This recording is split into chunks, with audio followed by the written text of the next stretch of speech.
Setelah timnas Indonesia mengalami kekalahan pertamanya melawan China di kualifikasi Piala Dunia, pernyataan terbuka PSSI akan melakukan evaluasi mendalam kekalahan pertama skuad Garuda saat menghadapi tuan rumah China. Hampir semua pihak mempertanyakan keputusan fatal Sintayong. Diketahui, dari 4 kali pertandingan di kualifikasi Piala Dunia, 4 kali juga Sintayong merotasi pemain yang berbeda. Hampir dikatakan, artinya, skuad Garuda tidak memiliki starter line-up baku yang bisa bermain dengan chemistry yang lebih mendalam. Timnas Indonesia sudah 4 kali melakukan pertandingan. Di setiap pertandingannya, Sintayong memasang pemain yang berbeda. Sejauh ini, skuad Garuda sudah dirotasi sebanyak 4 kali dari 4 pertandingan. Kok bisa gap antar lini terlalu jauh? Kok bisa? Rizky Ridho kemarin itu main hanya 15 menit kalau nggak salah, 25 menit, gak lama lah. Dia main bagus. Bagus. Iya kan? Iya. Kelvin Verdong di kiri cukup bagus juga. Kenapa lu nggak turuni yang benar-benar lagi bagus gitu loh? Rizaldi menunjukkan fighting spirit luar biasa. Rizaldi bagus banget loh kemarin. Iya. Yang jelek kan cuma Jody Amat doang kasarnya begitu. Iya. Maka dari itu pada saat Jody Amat diganti, kita lebih bermain di tengah. Betul. Salah, siapa yang salah gue tanya? Sintayong main turunin line up kayak gitu. Gue asli, this time kali ini gue kritik Sintayong. Ya, Gue nggak paham pergantian pemain sama sekali. Ini eksperimen aneh sih sebenarnya. Nggak boleh lu bereksperimen kayak gini. Lu turunin tim yang sebelumnya main bagus. Buat apa lu main bagus kalau next match-nya dicadangin? Gue tanya lu sebagai pemain. Iya, iya. Ya, tapi kecuali kalau lu main kayak main babak kedua bisa. Kalau lu cadangin aja lagi ya good luck aja, jujur aja. Setelah timnas Indonesia mengalami kekalahan pertamanya melawan China di kualifikasi Piala Dunia, pernyataan terbuka PSSI akan melakukan evaluasi mendalam kekalahan pertama skuad Garuda saat menghadapi tuan rumah China.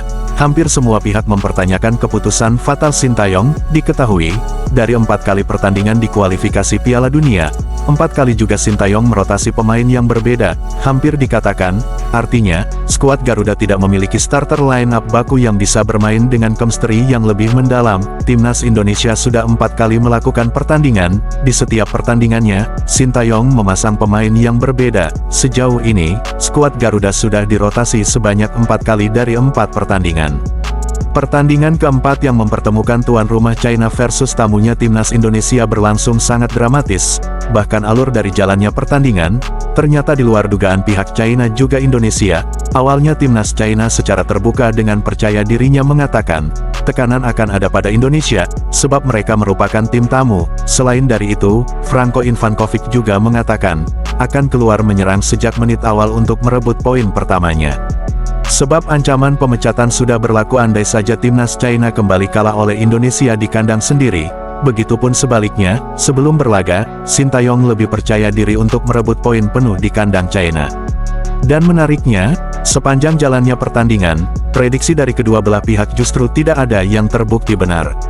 China yang semula akan keluar menyerang sejak menit awal, namun pada kenyataannya, China justru dikurung habis-habisan sejak babak pertama hingga peluit akhir pertandingan selesai. Walau di luar kendali pelatih China yang mengatakan akan keluar menyerang, pada faktanya, skuad timnas China kalah dari semua sektor lini per lininya. Namun bedanya, China berhasil meraih poin penuh, hanya saja prediksinya yang akan menyerang untuk mengurung Indonesia sejak menit awal tidak terrealisasi. Sebab para pemain China kalah secara head-to-head dengan pemain Indonesia, namun justru sebaliknya, Indonesia benar-benar mengurung tuan rumah China. Begitupun dengan ungkapan Sintayong, dengan percaya diri akan meraih poin penuh di kandang lawan, namun sayang, kesempatan itu tidak terbukti. Sejatinya, permainan Indonesia sudah bermain dengan baik, hanya saja motivasi tuan rumah China lebih besar sebagai tuan rumah, yang bahkan mereka sendiri tidak menyangka, bisa meraih poin penuh dari Indonesia. Jalannya pertandingan memang sangat dramatis. Tuan rumah China memasang formasi 4-1-4-1, sedangkan timnas Indonesia menggunakan formasi menyerang yakni 3-4-3. Hanya saja, starter line-up skuad Garuda tidak sebaik dari sebelum-sebelumnya. Asnawi Mangku Alam dan Witan Sulaiman menjadi sorotan banyak pihak. Pasalnya, kedua pemain tersebut kerap kehilangan bola yang justru menjadi bumerang pertahanan sendiri, sebab kalah dalam perebutan bola, sehingga China mampu memanfaatkan peluang serangan balik hingga menciptakan 2 gol. Masing-masing timnas China terjadi di menit 21 dan menit 44. Begitu masuk babak kedua, mulai ada perubahan, namun masih juga belum efektif. Masuknya Marcelino, M. Rizaldi, dan Rizky Ridho, menjadikan lini tengah mulai hidup, berkat penampilan baik Rizky Ridho yang mampu mengamankan pertahanan secara solid, namun juga kerap menyuplai bola di lini tengah. Kerja sama Rizky Ridho bersama Tom Haye, menjadikan pertahanan sekaligus lini tengah menjadi lebih hidup. Namun sayang, penampilan Asnawi kali ini bisa dikatakan jauh dari kata baik.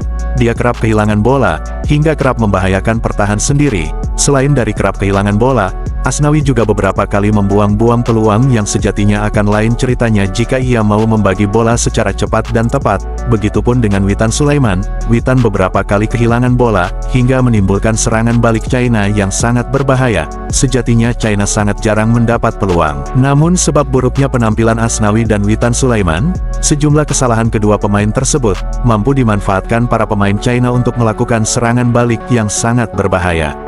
Setelah memasuki menit ke-80, Asnawi akhirnya diganti. Setelah Pratama Arhan masuk menggantikan Asnawi, peluang lemparan ke dalam Pratama Arhan mampu dimanfaatkan oleh Tom Haye hingga menjadi gol. Terciptanya gol Tom Haye berkat lemparan ke dalam Arhan yang terjadi di menit 84. Sebetulnya sejak babak pertama Indonesia menguasai bola hingga mencapai 75% untuk Indonesia, dan 25% untuk tuan rumah China, sedangkan di babak kedua, Indonesia jauh lebih agresif.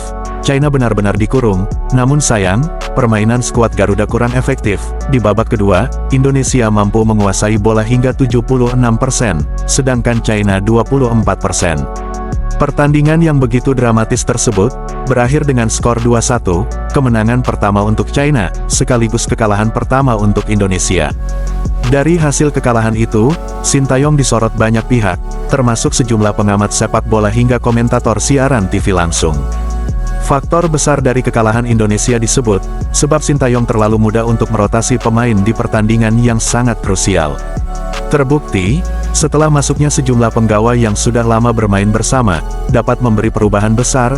Memang sejatinya, semua pemain yang masuk daftar skuad Garuda, merupakan pemain yang baik, bahkan mereka semua sudah berkontribusi besar untuk mengantarkan skuad Garuda hingga sejauh ini. Namun tidak bisa dipungkiri, ini bukan harinya Asnawi dan Witan Sulaiman. Yang disayangkan banyak pihak adalah, mengapa Sintayong baru mengganti keduanya di menit 80, di menit penghujung babak kedua.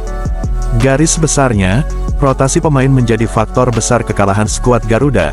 Ini bukan soal siapa yang salah, namun ini soal siapa yang harus bertanggung jawab atas kekalahan ini.